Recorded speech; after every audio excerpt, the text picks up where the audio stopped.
이진우의 손에 잡히는 경제.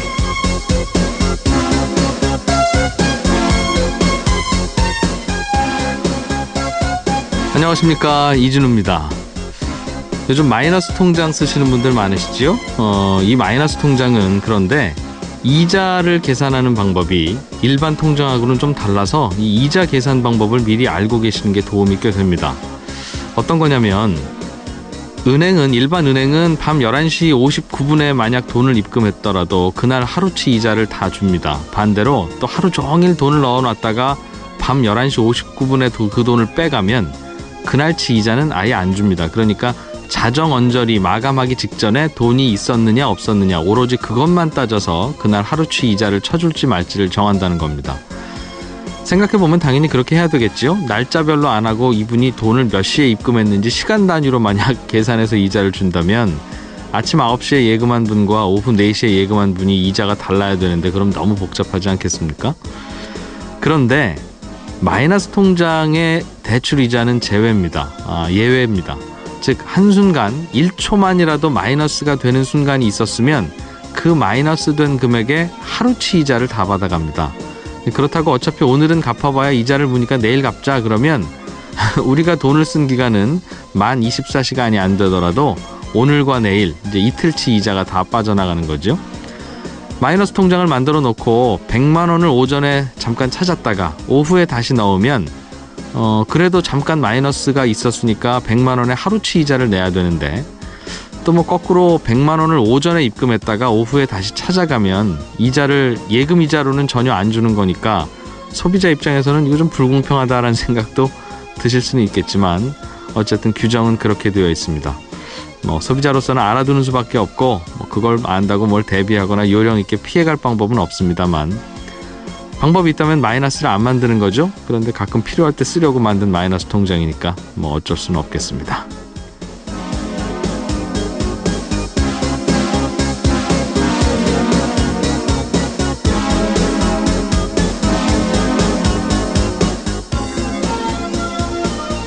전기자동차라고 하면 우리는 머릿속에 일단은 승용차 모양과 비슷한 그런 승용차 형태를 떠올리는데요. 최근에 미국의 테슬라가 전기로 움직이는 트럭을 내놓겠다고 발표를 해서 업계에 화제가 되고 있습니다.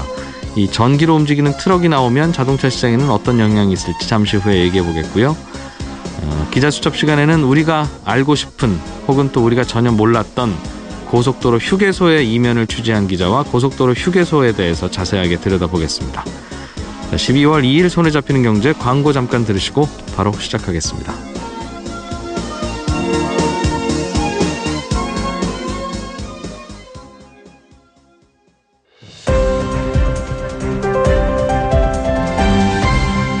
이진우의 손에 잡히는 경제.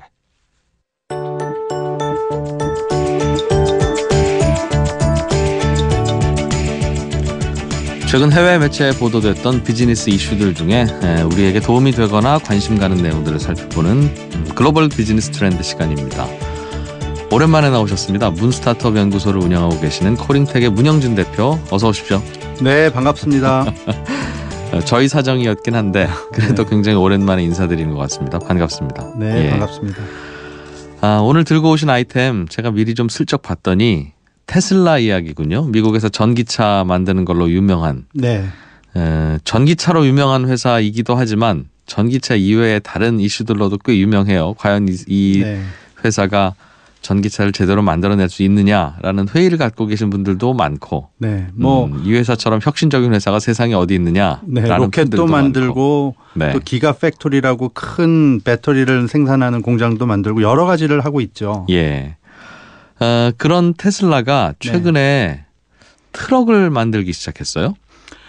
트럭을 만들겠다고 발표를 했습니다.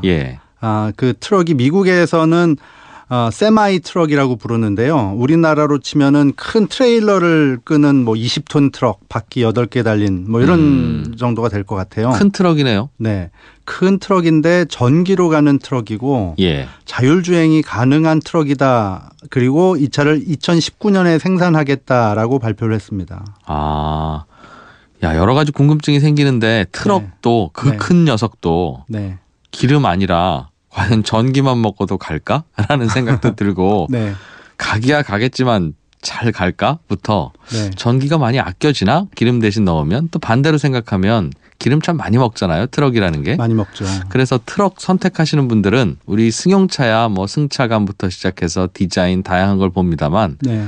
트럭은 어떤 기준으로 선택합니까? 라고 제가 언젠가 한번 트럭 사시는 분한테 여쭤봤더니 네. 첫째 경제성, 네. 둘째 경제성, 셋째도 당연히 경제성이다. 네. 그러니까 기름 많이 안 먹고 네. 유지비 적게 들면 그게 답인 것 같습니다. 트럭이라고 하는 게 어디 드라이브 갈 때 쓰는 게 아니니까요. 테슬라의 앨런 머스크가 이 트럭을 발표하는 현장에서는 말씀하신 대로 경제성이 좋다는 것을 알려주기 위해서 일반 디젤 트럭에 비해서 운영비가 10에서 20% 정도는 덜 들 것이다라는 설명을 먼저 했고요. 네. 그리고 뒤에 큰 스크린에다가 이 테슬라의 트럭이 이만큼 가고 있을 때 디젤 차는 한 3분의 1 정도의 속도로 쫓아간다라는 거를 그 그래픽으로 보여줬어요. 아, 더 힘도 좋고 잘 달린다? 네. 그리고 거기다가 20톤 화물을 달았을 때도 3배는 빠르다 이런 걸 그래픽으로 싹 보여주면서 네. 경제성과 성능을 같이 자랑을 했습니다. 그렇군요. 네. 언제 나온다는 겁니까, 그럼? 이 트럭은 2019년도에 출시가 된다라고 하고 있습니다. 네, 내후년이네요, 바로. 네, 전문가들 중에는 이 전기차의 배터리를 잘 활용할 수 있게만 하면 승용차보다는 오히려 트럭에서 전기차를 하게 하는 것이 더 효율적일 수도 있다라는 얘기를 하는데요. 어찌 보면 그러네요. 전기차가 힘도 좋고 또 유지비도 적게 든다면 네. 그 매력이 승용차보다는 트럭에 적용됐을 때 더 빨리 전파될 수도 있겠네요. 그렇죠. 왜냐하면 승용차라는 것은 이렇게 면적이 제한적이니까 배터리를 넣을 수 있는데도 제한적인데 트럭은 일단은 크잖아요. 그러니까 그렇겠죠. 그런 면에서도 장점이 있는 거죠. 그런데 한쪽에서는 테슬라가 또 트럭 만든다는 얘기를 하면 네. 내 저럴 줄 알았다. 저 친구들은 뭐 한다고 하면 제대로 뭐 해놓는 건 하나도 없이 네. 자꾸 새로운 것만 한다. 네. 그냥 전기차부터 좀 만들어주면 안 되겠니? 이런 지난번에 내가 신청했던 전기차 언제 나오는 거야? 이런 질문 드릴 것 같아요. 그런 얘기가 나올 수가 있습니다. 왜냐하면 테슬라가 고가의 S나 X라는 큰 그 비싼 자동차들은 나름 수요가 많지 않으니까 잘 만들고 있는데요. 네. 비즈니스의 스케일을 하려면 양산 대수를 늘려야 되니까 모델 3라고 해서 우리가 흔히 타는 소나타보다 조금 작은 그런 차의 급을 내년에 출시한다라고 했는데 네. 출시하는 시기가 점점 늦어질 거다라는 얘기가 나오고 있고 동시에 그 차 생산을 준비하면서 돈을 많이 쓰고 있어서 회사가 좀 어렵다라는 얘기들이 심심치 않게 들리고 있습니다. 예. 그런 상황에서 트럭을 만든다는 건 또 네. 일을 벌려? 라는 시각으로 볼 수도 있고 네. 또 반대로 말씀하신 대로 트럭이라고 하는 건 이젠 만들면 정말 사람들이 계산기 두드려보고 테슬라 트럭이 낫겠네 네. 라는 생각을 하게 될 수 있으니 네. 사실 앞서서 발표한 전기차들은 계산기 두드려봐서 살 수 있는 제품들은 아니었잖아요. 네. 그러니 이제 테슬라가 정말 스스로 돈을 벌기 시작하려고 하는 건가라는 네. 생각도 들고요. 그러니까 방향을 잘 잡았다는 얘기들도 나오긴 하는데 옛날에 GM의 부회장이었던 밥 러츠 같은 분은 테슬라가 아이디어는 좋지만 과연 이것들을 제대로 양산할 수 있을지 회사가 그때까지 남아있을지 모르겠다라고 비관적인 얘기를 하는 분들도 있습니다. 네. 그럼 테슬라가 트럭 만드는 이유를 우리는 유추해야 될 텐데 네. 승용차 만들기도 바쁘고 다른 꿈도 많은 회사가 네. 왜 트럭까지 손을 댈까? 네. 어떻게 판단하고 있습니까? 전문가들은? 이게 전문가들이 그냥 하나의 쪽지 힌트를 여기저기 그냥 내놓고는 있는데 종합적으로 말하는 사람들은 많지는 않습니다. 네. 그러니까 전문가들의 의견들을 종합해 보면 테슬라의 전략이 숨어 있다는 것을 볼 수가 있게 됩니다. 무슨 말이냐 하면 이번에 신차를 발표하면서 세마이 트럭과 함께 2.5초면은 100km까지 도달할 수 있는 슈퍼카를 같이 발표했거든요. 네. 그 차는 뭐 500마일 가니까 한번 충전하면은 거의 1000km를 갈 수 있는 그런 고성능의 차인데요. 그런 차를 발표하면서 경쟁하는 맥라렌이라든지 굉장히 고가의 차가 100만 불, 10억 원 가까이 하는데 이 차는 20만 불이면 살 수 있게 발표를 했어요. 예. 그러면서 이 차를 갖고 싶으면 먼저 20만 불을 갖다가 주십시오. 돈을 먼저 주면 만들어서 드릴게요라는 얘기를 했습니다. 또. 네. 천대 한정인데 먼저 돈부터 내십시오. 그러면 우리가 만들어서 드릴게요라는 얘기를 했거든요. 그러니까 전문가들 중에는 테슬라가 돈을 빨리 좀 모아야 되는데 이런 방법으로 하나 또 하나 뭐 이벤트를 만들어 처음은 아니니까 이제 조금 네. 덜 놀랍긴 한데 그건 네. 그렇다 치고 트럭은요. 트럭은 이제 그 주문을 받겠다라고 했는데요. 배터리 값이 사실은 좀 비싸기 때문에 미켄지라든지 전문가들이 전망할 때는 이 배터리 값을 감안하면은 트럭 값이 한 4억 원 정도, 40만 불 정도는 해야 될 것이다라는 얘기를 했어요. 비슷한 다른 경쟁 트럭들은 얼마나 합니까? 보통 디젤로 하는 차들이 1억 5천에서 1억 5천 사이거든요. 미국 기준으로. 그럼 아무리 유지비 절약돼도 4억짜리 트럭 사서 뭔가 답이 나올까요? 굉장히 비싼데요. 예. 재밌는 것은 그런 예측들이 미리 나와 있었는데 테슬라가 차를 발표하고 1주, 2주 지나면서 발표하기를 우리는 이 차를 1억 5천에서 1억 8천 정도에 팔 겁니다. 그러니까 예상과 다르게 네. 굉장히 싸게 팔겠다라고. 그리 비싸지는 않을 것이다. 예.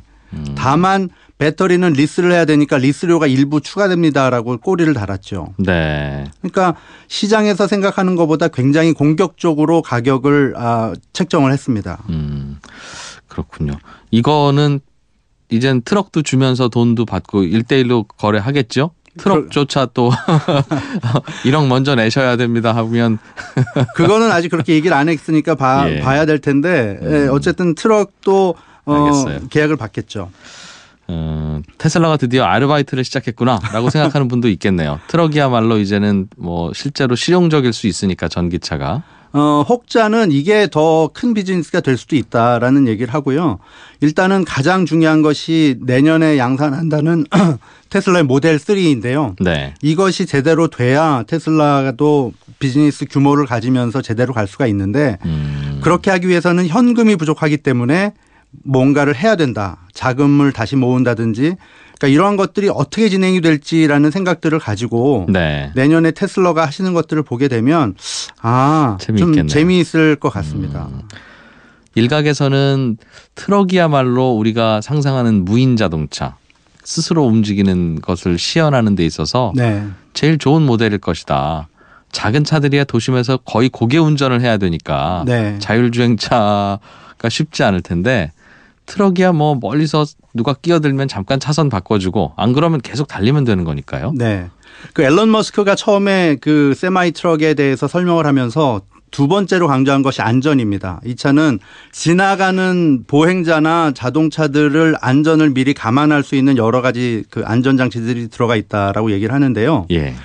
운전석도 좀 다르게 설치가 돼 있어요. 운전사가 가운데 앉게 돼 있고 양옆을 보게 돼 있고요. 예. 그리고 가장 특징으로 할 수 있는 것이 자율주행이 가능하다라는 얘기입니다. 완벽하지는 않지만 네. 최소한 여러 개의 선이 있는 고속도로에서는 상대적으로 조금 더 진보된 자율주행이 가능하다라는 것을 얘기를 하고 있습니다. 네. 그 기능은 쉽게 구현될 가능성이 있어 보입니다.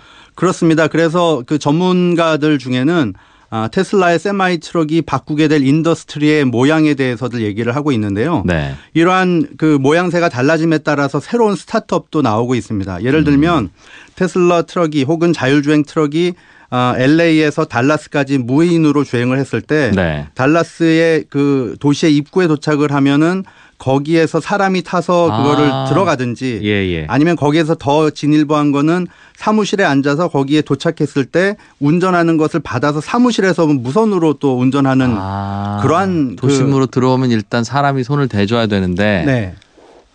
그래요. 톨게이트에서 사람이 기다리고 있을 수도 있고. 네. 그러한 스타트업들도 이제 생겨서 원격 조정도 가능하고. 예.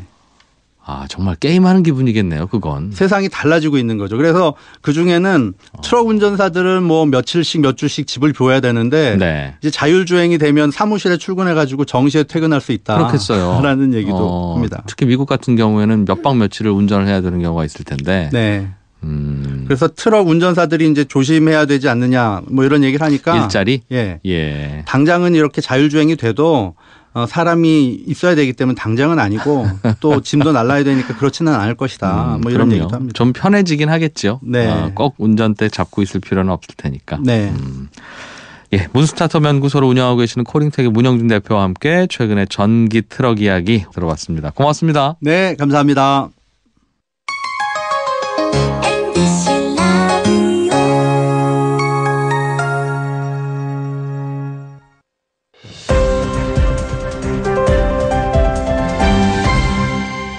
경제를 생각하는 사람들의 즐거운 습관.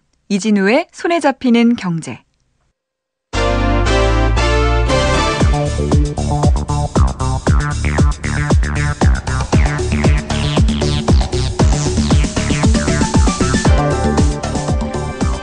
고속도로를 운전하다 보면 휴게소를 들리게 되죠. 휴게소에 들어가면 한 번쯤은 이 휴게소는 돈을 얼마나 버나, 누가 운영을 하고 있는 거지? 혹시 나도 이런 휴게소 사업을 좀 할 수는 없을까? 등등 이런 생각 해보셨습니까? 우리가 흔히 접하기는 하지만 그 내면은 잘 배워본 적도 없고 들어본 적도 없는 이 고속도로 휴게소의 이면에 대해서 샅샅이 취재한 기자가 한 분 있어서 오늘 기자수첩 시간에 이 얘기 좀 들으려고 모셨습니다. 비즈니스워치의 박수익 기자 나오셨습니다. 어서 오십시오. 안녕하세요. 이 고속도로 휴게소가요. 휴게소 이게 장사가 좀 되겠나? 라는 생각도 들기도 하고요. 이게 의외로 돈 많이 벌 수도 있겠다 하는 생각도 들고, 전체적으로 이 고속도로 휴게소 산업이 좀 지는 산업에 가깝습니까? 아니면 또 새롭게 뜨는 잘 되는 업종에 속합니까?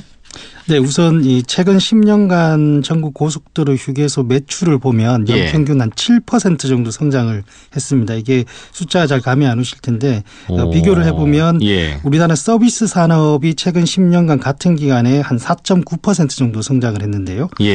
휴게소 산업도 서비스라고 보면 동종업계보다 한 1.5배 정도 더 이제 성장을 했으니까. 연평균 7%. 네네. 그래서 어쨌든 제법 장사가 잘 되는 사업인 것은 틀림없어 보입니다. 저는 사실은 10년 전에 고속도로 휴게소의 풍경이나 모습이나 지금 거기서 파는 물건들이나 사실은 큰 차이가 없어 보여서 발전하는 이미지는 별로 없는데 꽤 그래도 성장률은 높은가 봐요. 점점 더 물건도 많이 팔리고 사람들도 많이 찾는다는 뜻입니까? 네, 그렇습니다. 일단 이 비결이 있는데요. 바로 고속도로 교통량입니다. 고속도로를 이용하는 차량이 해마다 늘어나니까 이제 휴게소에 들러서 화장실도 가고 또 배고픔도 달래고 이런 고객들이 이제 계속 많아질 수밖에 없는 구조고. 그래서 최근 10년간 우리나라 고속도로 통행량을 보면 딱 2008년 한 해를 제외하면 모두 이제 꾸준히 늘었습니다. 고속도로를 이용하는, 그러니까 어디 놀러 가거나 출장 가거나 여행 가거나 하는 인구 자체가 빠르게 늘어나고 있다는 뜻이군요. 그렇습니다. 요즘도. 그러면 그 휴게소는 그럼 누가 갖고 있는 건가요? 고속도로를 운영하는 도로공사 소유입니까? 아니면 어떻게 운영되고 있어요? 네, 휴게소가 일단 보면 휴게소의 땅과 건물주는 도로공사입니다. 도로공사인데 이제 다만 도로공사가 직접 운영을 하지 않고 민간 기업의 운영권을 임대해 주는 방식을 하고 있는데 이렇게 이제 민간이 운영을 해 주는 휴게소가 전체 189개 정도가 있고요. 임대 방식을 또 보면 이제 두 가지 정도로 나눌 수가 있는데 기존에 이미 있는 휴게소 같은 경우에는 이제 공개 경쟁 입찰을 해서 5년 단위로 운영권을 줍니다. 5년마다 한 번씩 그 휴게소 운영 주체가 달라진다고요? 예, 그렇습니다. 그런데 일반적으로는 중간중간에 운영을 잘하는지 평가를 해서 큰 문제가 없으면 계약 기간을 연장을 해주고 평가 결과가 안 좋으면 계약을 해지, 그러니까 운영권을 박탈하기도 합니다. 그런 식으로. 그런 사례들이 있고요. 대부분 그렇게 그럼 5년마다 주인이 바뀌거나 별 문제 없으면 안 바뀌거나. 그렇습니다. 그런데 또 하나는 이제 기존에 지금 있는 휴게소 말고 그 교통량이 계속 늘기 때문에 휴게소를 더 지어야 하는 경우가 있을 수가 있고, 그리고 새로 도로가 개설되기도 하니까. 그렇죠. 거기에는 또 새로 휴게소가 건물이 지어지기도 할 텐데. 예, 그렇습니다. 이때는 이제 없던 휴게소를 만들어야 되니까 돈이 좀 많이 들죠. 그래서 이제 땅 주인인 도로공사가 땅을 빌려주고 그 위에다 이제 민간 자본이 휴게소 건물을 이제 짓습니다. 그렇게 하면 이제 건물 짓는데 돈이 좀 많이 드니까 운영권을 아까 말씀드렸듯이 5년 단위로 하지 않고 한 20년에서 30년을 길게 좀 보장을 해줍니다. 알겠어요. 그러니까 기존에 이미 있는 휴게소에 들어가서 장사하려면 혹시 그게 휴게소가 이 친구들이 운영 잘 못하니까 운영 주체 바꿔야 되겠네라고 해서 매물로 나왔을 때 제가 한번 해보겠습니다. 손드는 방법이 있고. 그렇습니다. 아니면 새로 여기에 도로 깔려고 하는데 여기에 돈 좀 투자해서 건물도 지으실 분 해서 손들라고 해서 그때 손들면 한 20-30년은 내가 계속 할 수 있는 것이고. 그렇습니다. 그런 구조군요. 그렇게 해서 20-30년 지나면 이제 기부 체납이라고 해서 이제 다시 이제 반납을 하고 이렇게 되는데, 그렇게 나온 대표적인 휴게소가 이제 우리가 잘 아는 서해안 고속도로 고속도로의 횡담도 휴게소, 네네. 그리고 영동 고속도로의 덕평 휴게소 이런 곳이 이제 대부분 민간이 건물을 지어서 이렇게 장기적으로 운영을 하는 그런 곳이고 굉장히 큰 휴게소라고 기억이 되는데 둘 다 맞습니다. 그렇군요. 예, 그래서 크다 보니까 이게 횡담도 같은 경우에는 운영사가 이제 CJ 푸드빌, CJ 그룹 계열사고 또 이제 덕평 같은 경우에는 코오롱 그룹 이렇게 좀 대기업들이 많이 좀 참여를 하고 있습니다. 아, 그게 대기업들이 운영하는 겁니까? 예.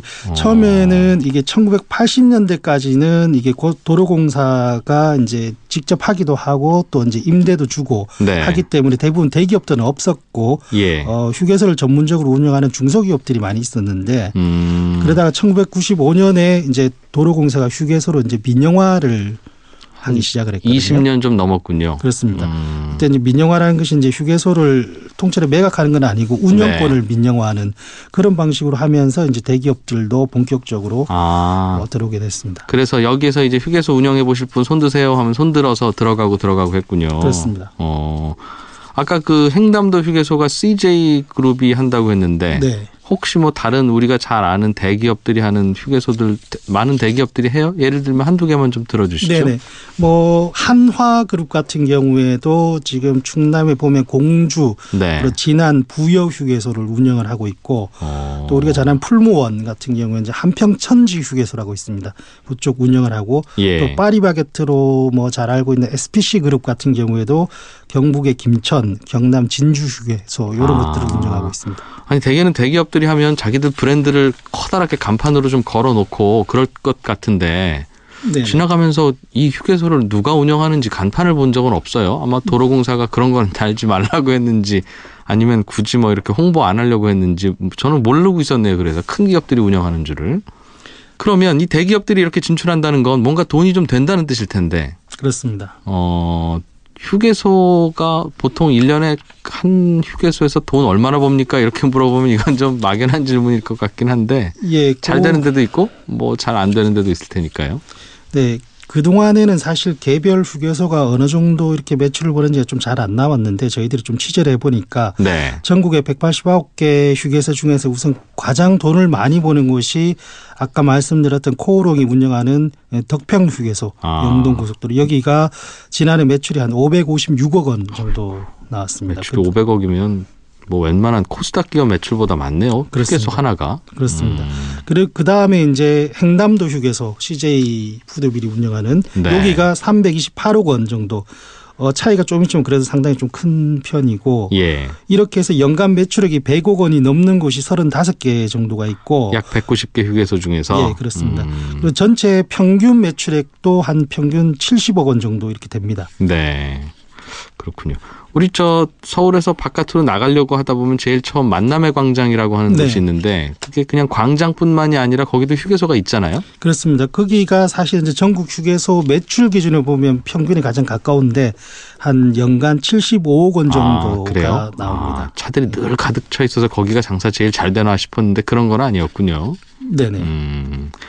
그러면 이게 생각보다 여기 매출도 많고 이게 파는 물건 가격을 제가 아니까 절대 싸게 팔진 않는 걸로 봐서 마진율도 나쁘진 않을 것 같은데 그럼 휴게소 사업을 좀 해보려면 사업자를 어떻게 선정합니까? 5년에 한 번씩 바꾼다고는 했는데 특별한 문제가 없으면 계속 그 사업자를 유지시켜준다고도 하셨으니 이게 뭐 언제 어디서 매물이라고 해야 되나요? 그 빈자리가 날지를 어떻게 알아요? 네, 우선 이 도로공사가 해마다 이제 운영권을 이제 입찰에 붙이는데 이게 정기적으로 입찰을 하는 것은 아니고 말씀하신 대로 기존의 운영권자와 계약이 만료되거나 아니면 계약을 해지하거나 또는 새로운 휴게소를 지어야 될 때 이제 수시로 입찰을 하는데 한국도로공사 전자조달 시스템이라는 사이트가 있습니다. 여기에 거기에 이제 나오는군요. 그렇습니다. 공고를 하고 어떤 서류를 갖춰라 이렇게 안내를 하고 있고요. 그러면 이게 돈이 얼마나 드는지 궁금하긴 한데 예를 들면 나도 휴게소 사업을 좀 해보고 싶다. 예, 개인이요. 개인이 뭐 큰 가게 하나 낸다는 심정으로 시작하기에는 좀 커 보이긴 합니다만 그러면 여기에 입찰하면 제일 어떻게 됩니까? 월세 많이 내겠다고만 쓰면 되는 거예요? 우선 결론부터 말씀드리면 개인 같은 경우에는 아무리 현금 부자라도 휴게소 자체를 운영하기는 좀 어렵습니다. 왜냐하면 이게 초창기에는 있었는데 지금의 입찰 시스템이 갖춰지고 난 뒤에는 최소 자격 요건이라는 게 있는데 이게 일단 휴게소를 운영해 본 경험이 있거나 아니면은 호텔이나 음식점, 식품 유통 이런 것을 유사업종이라고 해가지고 이런 유사업종 경험이 있어야 되고 또 경험만 있다고 되는 것이 아니라 이런 유사업종에서 연 매출액을 50억 원 이상 올린 기록이 증명이 돼야 됩니다. 음식점 해본 경험 있는 분들이 많을 텐데 네. 그게 아니라 음식점 하셨으면 네네. 실제로 매출이 연 매출 50억 넘는 음식점이어야 하고 그게 세금 냈던 기록으로 입증이 돼야 된다? 그렇습니다. 아니면 예전에 휴게소 운영을 해봤거나 그렇습니다. 그 자격 되는 데가 뭐 얼마나 이게 별로 없을 것 같은데요. 그래서 대체적으로 보면 이제 최소한 중견기업 이상에서 이제 입찰에 참여를 주로 하고 이제 식품업체나 그렇습니다. 아니면 호텔 운영하는 큰 회사들이나 네. 그렇겠군요. 그래서 이제 이런 사람들을 대상으로 이제 입찰을 해서 그 다음에는 휴게소 임대료를 그러니까 도로공사에 주는 것이죠. 네네. 그걸 얼마에 내겠다라는 조건을 쓰도록 하는데 또 이게 입찰 방식을 보면 우리가 일반적으로 뭐 미술품이나 이런 것들은 최고가를 쓰면 낙찰을 받지만 휴게소는 그렇지 않습니다. 이게 평균 가격에 가장 근접한 업체를 뽑는 그런 구조로 네? 그 무슨 말? 평균 가격이라고 하면 예를 들면 어디가 하나 뭐 새로 빈자리가 나서 네네. 여기서 휴게소 하실 분 손드세요 하면 이제 중견 기업들이나 혹은 자격되는 분들이 손들 텐데 네네. 저는 월세를 한 달에 2천만 원 낼게요. 누구는 3천만 원 낼게요. 누구는 4천만 원 낼게요 하면 4천만 원 내겠다는 사람한테 얘따 가져라 하지 않는다는 겁니까? 그렇습니다. 이게 왜 이렇게 되느냐 하면 휴게소라는 것은 기본적으로 이제 국민들이 이용하는 공공 인프라 성격이 있는데 무조건 내가 많은 임대료를 주겠다라는 사람만 뽑으면 나중에 이제 본전 생각이 날 거고 그러다 보면 여러 가지 뭐 휴게소 음식의 질이 떨어진다든지 뭐 가격이 비싸진다든지 뭐 이렇게 되면 결국 다시 국민들에게 피해가 돌아갈 수 있기 때문에 일종의 좀 과열 경쟁을 막기 위해서 최고가 낙찰 방식이 아니고 평균가에 이제 근접한 사람을 이제 뽑는 그런. 그럼 아까 식으로. 예를 들었던 저 월세 2천 낼게요, 3천 낼게요, 4천 낼게요 이렇게 세 개가 붙으면 3천 내겠다는 쪽에다가 운영권 준다는 거네요. 네, 그렇습니다. 그게 이제 기본적인 어떤 밴드는 이제 적용을 하고요. 제시를 하고. 대충 예상은 이 정도는 해야 되겠구나라는 걸 적용을 하고 있고 그 안에 들어온 업체들 중에 평균에 가까운. 네, 그렇습니다. 야, 그래서 뭐 그 가격을 맞춰서 들어가려면 다른 업체들이 얼마 쓸지도 예상도 해야 되고. 그렇습니다. 근데 사실 이제 예상하는 게 쉽지는 않고 이게 소수점 둘째, 셋째 자리까지 나오기 때문에 그래서 이제 운칠 기산 뭐 이런 그래요. 있습니다.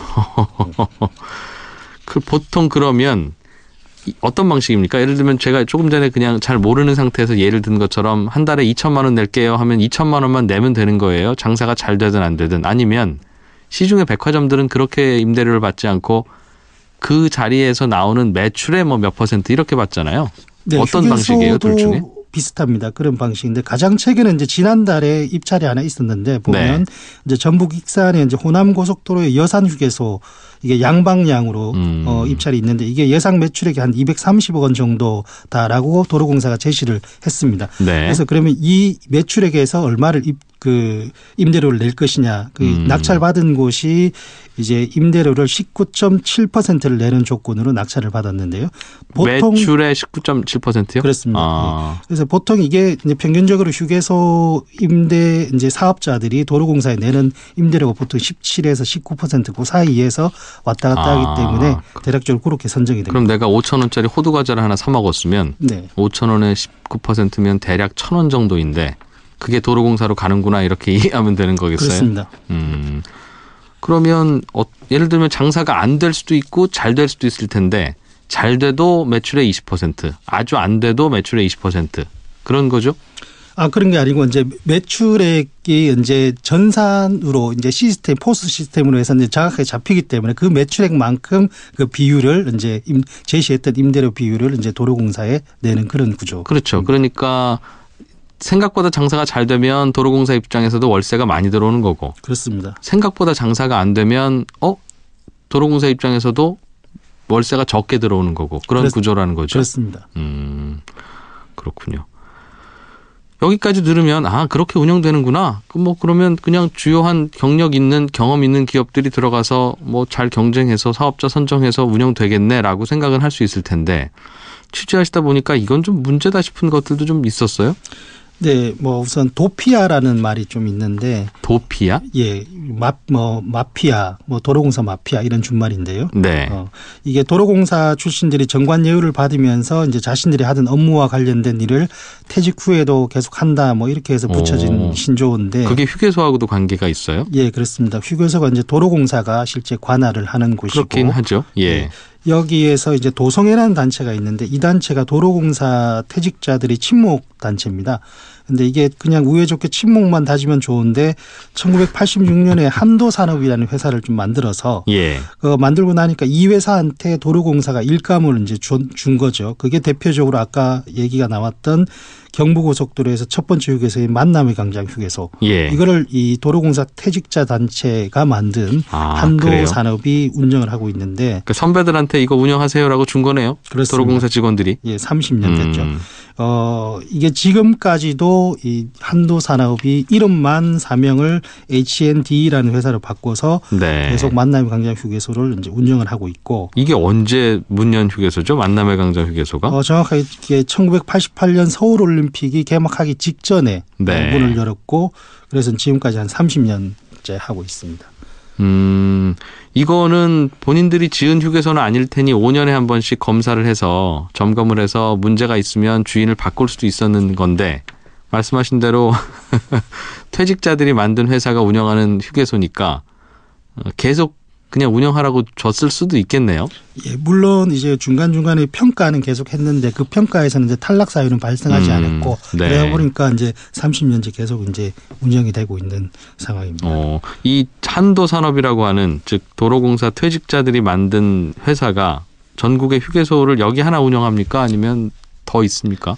한때 전성기에는 한 20개 정도의 휴게소를 운영을 했습니다. 그래서 거의 휴게소 전문 기업 재벌 이렇게 볼 수도 있었는데 지금은 여러 가지 정치권에서도 계속 지적이 있고 또 이제 바뀌면서 휴게소 3개, 주유소 하나 이렇게 이제 운영을 하고 있는데. 그럼 여기서 번 돈은 퇴직자들끼리 나눠 갖는 거네요, 결국? 사실상 그렇습니다. 이게 이 회사가 매출이 평균적으로 한 1,300억 원 정도 최근 7년간 나오는데 작년에 1,000억 원 벌었고 여기에서 각종 인건비나 비용 빼고 나면 이제 순이익이 남을 텐데 그 순이익의 75%를 거의 대부분이죠. 이걸 다시 퇴직자 단체 그러니까 도성회라는 곳에 배당금으로 지급을 합니다. 그러다 보니까 결국 이제 도로공사가 한도산업에게 휴게소 운영권을 주고 한도산업은 거기서 벌어들인 이익을 다시 퇴직자 단체에 배당으로 지급을 하고 이러다 보니까 사실 우리가 흔히 얘기하는 정관예우 논란에서는 논란이 있겠어요. 다만 퇴직자 특정인 몇몇이 나눠 갖는 건 아니고 그렇습니다. 거기서 나온 이익은 전체적으로 퇴직자 단체에 그렇습니다. 들어가는 거니까 퇴직자 전원에게 골고루 나눠 가지는 것 같긴 한데 또 다른 문제점은 어떤 게 좀 있어 보이셨어요? 키스 정보통신이라는 회사가 있는데 이 회사가 신용카드 결제 정보업체입니다. 그러니까 흔히 벤 사업자라고 얘기를 하는 곳인데. 단말기 보급하는 회사군요. 영수증 찌직찌직 나오는 그 기계. 네네. 이 회사도 휴게소를 6개나 운영을 하고 있습니다. 근데 이게 조금 초기에 말이 있었던 게 원래 키스 정보통신이라는 회사는 휴게소에 입찰 자격이 없는 곳인데 왜냐하면 휴게소 입찰에 참여하려면 기본 조건이 휴게소를 운영한 경험이 있거나 아니면 호텔이나 음식 유통 같은 유사업종 경험이 있어야 되는데 신용카드 결제 정보업체가 그런 경험이 있을 리가 만무한 것이죠. 그런데 이 회사가 이제 휴게소 입찰에 참여할 때가 2013년이었는데 그때 딱 한 번 입찰 조건이 완화가 됩니다. 그래서 유사업종 경험은 보지 않고 매출액만 보겠다. 그래서 당시에는 매출액 조건이 100억 원이었는데 이건 가뿐하게 넘어섰고 그래서 이제 입찰에 참여하게 됐고 결과적으로 운영권자로 선정이 됩니다.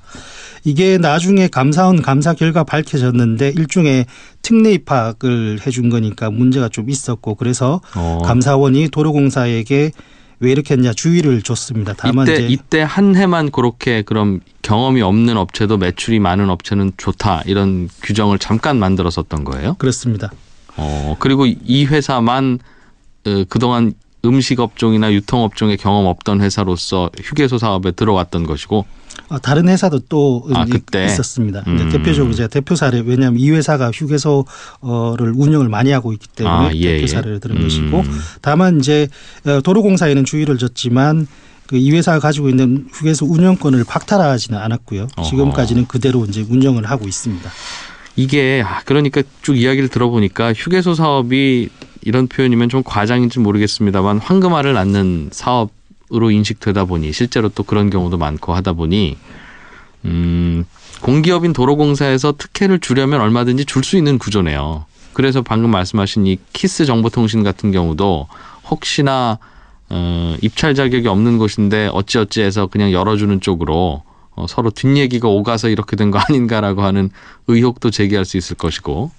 네, 일단 뭐 도로공사에서는 그 당시에 해명을 했던 것이 네. 여러 가지 뭐 입찰 참여 업체 수가 많지 않다든지 뭐 그때 좀 특수한 상황이 있었다라고 얘기를 하고 있고, 예. 다만 이제 감사원에서 지적했듯이 그 당시에 이렇게 좀 특례의 조건이 있었기 그러네요. 때문에 좀 문제가 있지 않나라는 생각이 지금은 다시 도로 호텔 음식 유통 이런 사업을 한 경험이 있어야 하는 걸로 다시 되돌아갔습니까? 네, 그 조건은 계속 그렇게 유지가 되고 있습니다. 그렇군요. 어때요? 이 고속도로 휴게소들 쭉 살펴보시니까 뭔가 좀 이런 부분은 바꿔야 되겠다든가 아니면 이 부분은 좀 문제가 있는데 국민들이 좀 아셔야 될 것 같은데 라는 생각을 하셨다든가 하는 뭐 어떤 게 좀 있었어요? 네, 저도 뭐 고속도로를 자주 이용을 하기 때문에 휴게소에 가는데 네. 휴게소에 일단 딱 들르면 그 휴게소의 서비스가 안 좋다고 생각하면 우리가 좀 어떻게 해야 되냐 생각을 해보면 서비스가 마음에 들지 않는다고 해서 여기서 밥 안 먹고 다음 휴게소로 갈까? 대안이 없죠, 사실은. 그렇습니다. 이미 들어와 버렸는데. 그렇습니다. 생각만 하고 실제로 그렇게 못하는 것이죠. 그래서 이제 휴게소 같은 경우에 음식의 맛, 가격, 뭐 심지어 화장실의 청결도 이런 전반적인 서비스 수준이 만족하든 못하든 특정 휴게소에 들르면 그 안에서는 우리가 어떻게 보면 독점 시장에 갇혀 있는 구조가 될 수가 있습니다. 그런 어떤 구조적인 특성이 있다 보니까 더더욱 휴게소를 이용하는 국민들의 편의를 생각하면 운영자를 굉장히 좀 공정하게 선정을 하고 특히 사후 관리도 좀 철저하게 해야 되는데 그러려면 우선 그런 운영자를 선정하고 관리하는 주체인 도로공사가 자신들도 좀 떳떳해야 되지 않겠느냐. 아까 그 전관예우 문제, 그렇습니다. 보성의 문제 말씀하시는 거군요. 예, 그게 규정상에는 그러니까 법적으로는 사실 이제 입찰 자격이 문제는 없는데 휴게소 운영을 해본 경험이 있는 업체가 이미 됐으니까 그렇습니다. 근데 도덕적인 어떤 해이 뭐 이런 문제는 있다고 보여지고 괜히 눈총은 받을 수 있겠네요. 네. 예. 그리고 또 이제 도로공사가 이제 휴게소 운영업체들을 매년 평가를 하는데 이게 최고 1등급 그리고 최하 5등급 이렇게 나눕니다. 네. 여기에는 국민들이 평가한 것도 반영이 되고 그런데 가장 낮은 5등급을 2번 맞으면 운영권을 박탈하는데 네. 문제는 그다음에 또 이 업체들이 다른 휴게소 운영 입찰에 참여를 할 수 있거든요. 아니면 법인 이름만 바뀌고 경영진은 거의 똑같은 뭐 계열사들이 참여하거나 예. 뭐 올해 같은 경우에도 실질적으로 SPC 삼립이라는 회사가 속리산 휴게소 운영을 잘못했다가 계약을 해지당했는데 5등급을 2번 맞아서 네. 이제 모 회사가 이제 휴게소 재입찰에 참여하기도 했고 다른 계열사가 대신 예예. 그런데 그 모 회사가 실제 이제 경영진이 거의 동일한 회사고 그렇겠어요. 예. 그러면 이런 입찰 규정은 좀 손을 봐야 되지 않을까. 예컨대 뭐 몇 해 또는 몇 년간 신규 입찰은 니네 못한다. 네. 좀 반성하고 와. 뭐 이렇게 해야 되지 않을까 하는 생각도 들고요. 그렇겠어요. 지금 제 마음 같아서는 아예 앞으로 휴게소 사업은 하지 마세요라고 할 수도 있을 것 같은데 그래야 좀 더 열심히 하실 것 같은데 지금은 뭐 다음에 또 하지 뭐 이렇게 생각할 수 있다는 거군요. 네네. 그리고 또 하나는 이게 휴게소 운영 구조가 제가 지금까지 설명드렸던 것은 도로공사가 운영업체들로부터 주로 기업이죠. 네. 임대료를 받는 구조 어떻게 운영계약을 맺어지냐이고 매출의 대략 20% 정도 받아간다는. 네. 그 운영업체들이 운영권을 따면 다시 휴게소 안에 여러 점포들이 있지 않습니까? 예. 그 점포들로부터 다시 임대료를 받습니다. 일종의 재하청. 그래요? 예, 본인들이 직접 운영하는 것도 있지만 점포를 남는 자리들은 또 월세 받고 다시 팔기도 한다. 그렇습니다. 그런데 이때 발생하는 한편에는 이런 재하청 임대료가 너무 비싸다 이런 지적들이 좀 있는데 많게는 이게 휴게소에서 입점한 점포들의 매출액에서 한 50, 60%까지 받는 경우도 있습니다. 여기는 무조건 많이 주겠다는 쪽으로 받겠군요. 그렇습니다. 아까 얘기했던 평균가 낙찰랑은 완전 다른 개념이죠. 여기서는 뭐 불친절하든 혹은 폭리를 취하든 이거야 뭐 큰 문제는 본인들의 이익과는 관계없다고 생각할 테니까. 네. 그래서 이런 것들 같은 경우는 결국 그렇게 임대료를 높게 주면 그 입점 업체들 부담이고 결과적으로는 휴게소 이용하는 사람들의 어떤 음식이나 제품 의식을 떨어뜨릴 수 있는 그런 요인이 될 수가 있기 때문에 도로공사가 여러 가지 휴게소 운영업체들 평가할 때 이런 부분까지도 좀 세심하게 신경을 써야지 뭐 소상공인들이나 궁극적으로 휴게소를 운영하는 이용자들에게도 도움을 주는 것이 아닐까. 아까 제가 예를 들어서 5,000원짜리 호두과자 하나 사면 1,000원이 도로공사라고 하고 4,000원을 호두과자 만드신 분이 가져가시겠네요라고 말씀을 드렸는데 네. 그거는 그 휴게소 업체가 직영으로 만드는 호두과자일 경우에만 그렇고 네. 그 자리를 다른 호두과자 업체에다 재임대한 방식이라면 5,000원짜리에서 한 2,500원이 혹은 3,000원이 그 임대료로 나가고 실제로는 한 2,000원만 들어가는 결국은 저한테는 2,000원어치 호두과자만 주는 그런 상황이겠네요. 그렇습니다. 이거는 그러면 재하청 주지 말고 너희들이 운영 안 할 거면 당신들이 운영 안 하는 거는 다시 신고를 해서 도로공사가 직접 입찰 다시 받겠다 해야 되겠네요. 좀 번거롭더라도. 네, 그래서 도로공사의 입찰 조건에 보면 최소한 본인들이 운영권자들이 직접 운영을 해야 되는 가게들을 명시를 하고 있습니다. 그럼 식당이나 한식, 분식 그런 것들 제외한 나머지를 이제 입찰해 주는 것인데 여기에서 좀 다시 임대료 문제가 나오고 있습니다. 야, 이제 저 고속도로 다니면서 이 휴게소 보면 예전과는 느낌이 좀 다르겠습니다. 네, 저도 그렇습니다. 많이 새롭게 알았다는 생각이 드는데요. 바꿔야 할 제도들도 좀 있고 잘 들여다보고 취재 열심히 해주셔서 고맙습니다. 저희들도 도움 많이 받았네요. 고맙습니다. 감사합니다. 예, 비즈니스워치 박수익 기자와 함께 휴게소 산업의 이면에 대해서 들어봤습니다. 예, 손에 잡히는 경제 토요일 순서는 여기까지고요. 저는 내일 일요일 오전 11시 10분에 또 다시 오겠습니다. 이진우였습니다. 휴일에도 함께해 주신 여러분 고맙습니다.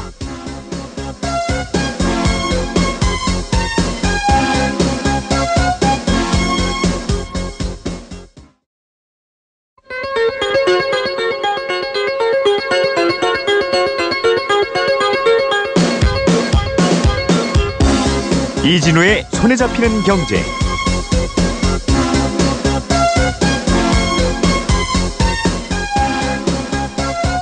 안녕하십니까, 이진우입니다. 요즘 마이너스 통장 쓰시는 분들 많으시지요?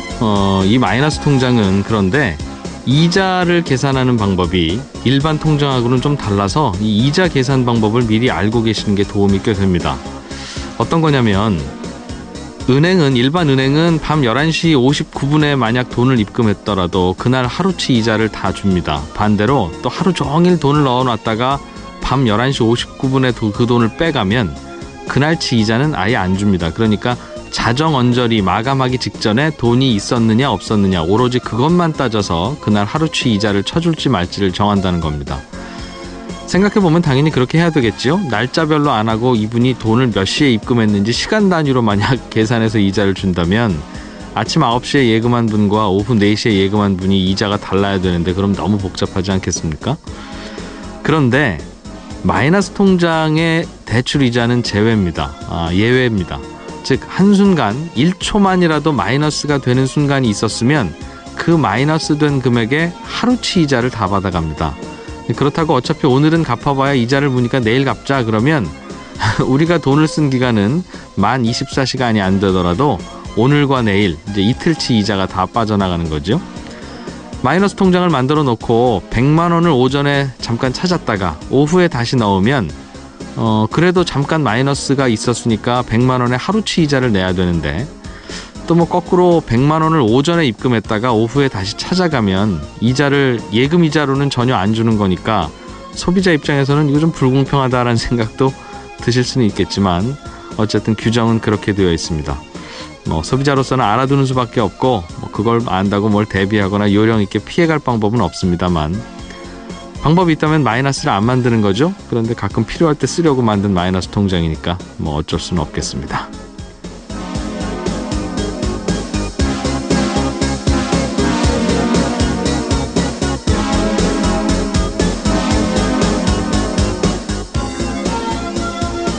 예, 전기자동차라고 하면 우리는 머릿속에 일단은 승용차 모양과 비슷한 그런 승용차 형태를 떠올리는데요. 최근에 미국의 테슬라가 전기로 움직이는 트럭을 내놓겠다고 발표를 해서 업계에 화제가 되고 있습니다.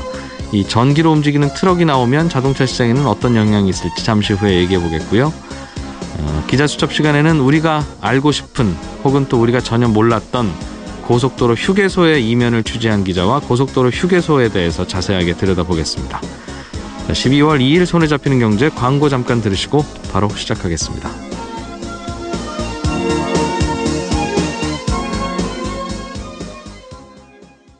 가능하다라는 얘기입니다. 완벽하진 않지만 네. 최소한 여러 개의 선이 있는 고속도로에서는 상대적으로 조금 더 진보된 자율주행이 가능하다라는 것을 얘기를 하고 있습니다. 네, 그 기능은 쉽게 구현될 가능성이 있어 보입니다. 그렇습니다. 그래서 그 전문가들 중에는 테슬라의 세마이 트럭이 바꾸게 될 인더스트리의 모양에 대해서들 얘기를 하고 있는데요. 네. 이러한 그 모양새가 달라짐에 따라서 새로운 스타트업도 나오고 있습니다. 예를 들면 테슬라 트럭이 혹은 자율주행 트럭이 LA에서 달라스까지 무인으로 주행을 했을 때 네. 달라스의 그 도시의 입구에 도착을 하면은 거기에서 사람이 타서 그거를 들어가든지 예. 아니면 거기에서 더 진일보한 거는 사무실에 앉아서 거기에 도착했을 때 운전하는 것을 받아서 사무실에서 무선으로 또 운전하는 그러한 도심으로 들어오면 일단 사람이 손을 대줘야 되는데 네. 그래요. 톨게이트에서 사람이 기다리고 있을 수도 있고. 네. 그러한 스타트업들도 이제 생겨서 원격 조정도 가능하고. 예. 정말 게임하는 기분이겠네요. 그건. 세상이 달라지고 있는 거죠. 그래서 그중에는 트럭 운전사들은 뭐 며칠씩 몇 주씩 집을 비워야 되는데 네. 이제 자율주행이 되면 사무실에 출근해 가지고 정시에 퇴근할 수 있다. 그렇겠어요. 라는 얘기도 합니다. 특히 미국 같은 경우에는 몇 박 며칠을 운전을 해야 되는 경우가 있을 텐데. 네. 그래서 트럭 운전사들이 이제 조심해야 되지 않느냐 뭐 이런 얘기를 하니까 일자리? 예. 당장은 이렇게 자율주행이 돼도 사람이 있어야 되기 때문에 당장은 아니고 또 짐도 날라야 되니까 그렇지는 않을 것이다. 뭐 이런 그럼요. 얘기도 합니다. 좀 편해지긴 하겠죠. 네. 꼭 운전대 잡고 있을 필요는 없을 테니까. 네. 예, 문스타트업 연구소를 운영하고 계시는 코링텍의 문영준 대표와 함께 최근에 전기 트럭 이야기 들어봤습니다. 고맙습니다. 네, 감사합니다.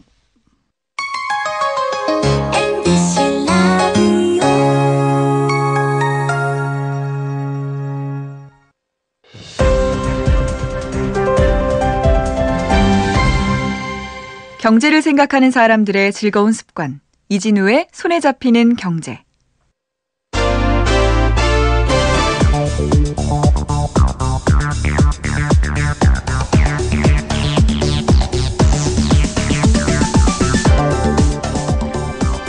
고속도로를 운전하다 보면 휴게소를 들리게 되죠. 휴게소에 들어가면 한 번쯤은 이 휴게소는 돈을 얼마나 버나? 누가 운영을 하고 있는 거지? 혹시 나도 이런 휴게소 사업을 좀 할 수는 없을까? 등등 이런 생각 해보셨습니까? 우리가 흔히 접하기는 하지만 그 내면은 잘 배워본 적도 없고 들어본 적도 없는 이 고속도로 휴게소의 이면에 대해서 샅샅이 취재한 기자가 한 분 있어서 오늘 기자수첩 시간에 이 얘기 좀 들으려고 모셨습니다. 비즈니스워치의 박수익 기자 나오셨습니다. 어서 오십시오. 안녕하세요. 이 고속도로 휴게소가요. 휴게소 이게 장사가 좀 되겠나? 라는 생각도 들기도 하고요. 이게 의외로 돈 많이 벌 수도 있겠다 하는 생각도 들고 전체적으로 이 고속도로 휴게소 산업이 좀 지는 산업에 가깝습니까? 아니면 또 새롭게 뜨는 잘 되는 업종에 속합니까? 네, 우선 싶으면 먼저 20만 불을 갖다가 주십시오. 돈을 먼저 주면 만들어서 드릴게요라는 얘기를 했습니다. 또 네. 천대 한정인데 먼저 돈부터 내십시오. 그러면 우리가 만들어서 드릴게요라는 얘기를 했거든요. 그러니까 전문가들 중에는 테슬라가 돈을 빨리 좀 모아야 되는데 이런 방법으로 하나 또 하나 이벤트를 만들어 처음은 아니니까 이제 조금 덜 놀랍긴 한데 그건 그렇다 치고 트럭은요? 트럭은 이제 그 주문을 받겠다라고 했는데요. 배터리 값이 사실은 좀 비싸기 때문에 미켄지라든지 전문가들이 전망할 때는 이 배터리 값을 감안하면은 트럭 값이 한 4억 원 정도, 40만 불 정도는 해야 될 것이다라는 얘기를 했어요. 비슷한 다른 경쟁 트럭들은 얼마나 합니까? 보통 디젤로 하는 차들이 1억 5천에서 1억에서 1억 5천 사이거든요. 미국 기준으로. 그러면 아무리 유지비 절약돼도 4억짜리 트럭 사서 뭔가 답이 나올까요? 굉장히 비싼데요. 예. 재밌는 것은 그런 예측들이 미리 나와 있었는데 테슬라가 차를 발표하고 1주, 2주 지나면서 발표하기를 우리는 이 차를 1억 5천에서 1억 8천 정도에 팔 겁니다. 그러니까 예상과 다르게 네. 굉장히 싸게 팔겠다라고. 그리 비싸지는 않을 것이다. 예. 다만 배터리는 리스를 해야 되니까 리스료가 일부 추가됩니다라고 꼬리를 달았죠. 네. 그러니까 시장에서 생각하는 것보다 굉장히 공격적으로 가격을 책정을 했습니다. 그렇군요. 이거는 이젠 트럭도 주면서 돈도 받고 1대1로 거래하겠죠? 트럭조차 또 1억 먼저 내셔야 됩니다 하면 그거는 아직 그렇게 얘기를 안 했으니까 봐야 될 텐데 어쨌든 트럭도 계약을 받겠죠. 테슬라가 드디어 아르바이트를 시작했구나라고 생각하는 분도 있겠네요. 트럭이야말로 이제는 뭐 실제로 실용적일 수 있으니까 전기차가. 혹자는 이게 더 큰 비즈니스가 될 수도 있다라는 얘기를 하고요.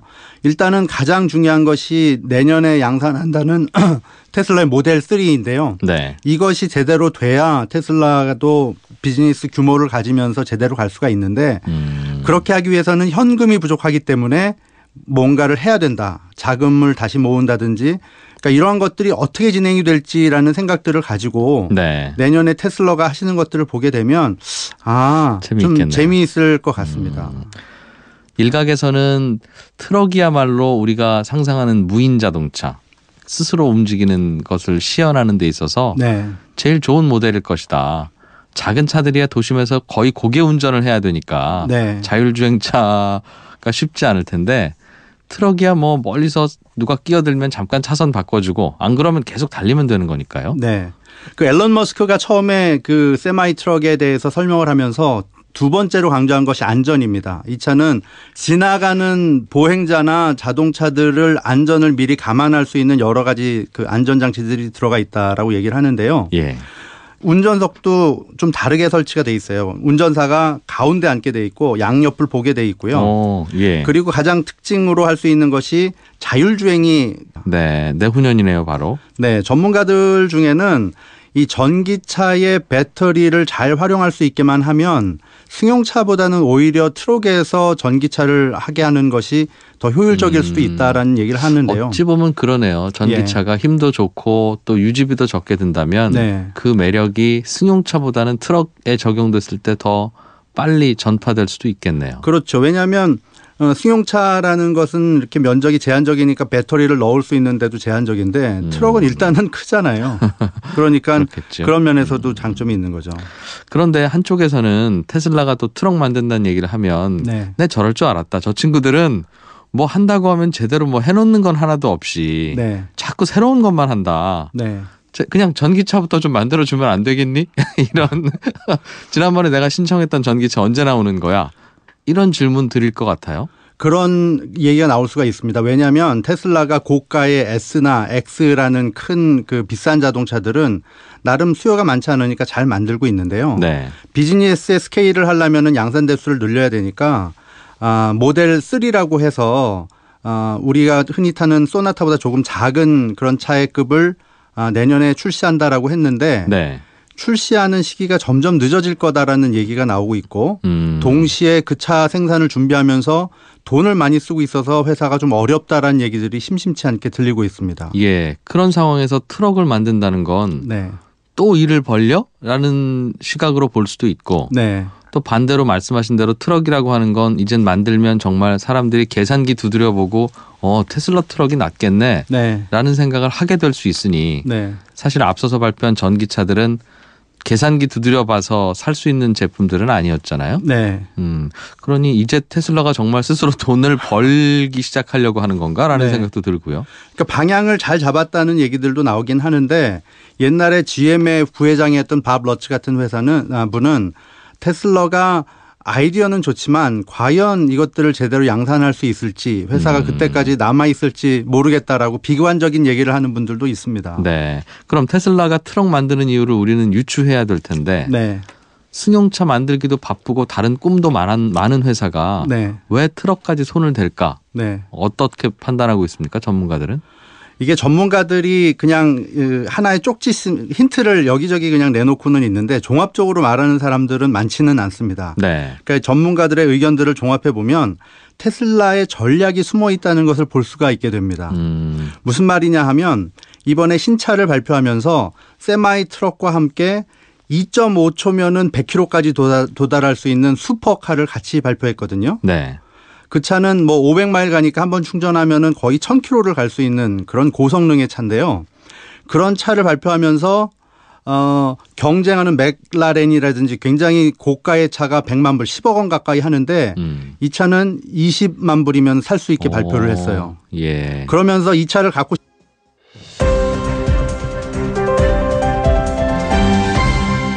이진우의 손에 잡히는 경제.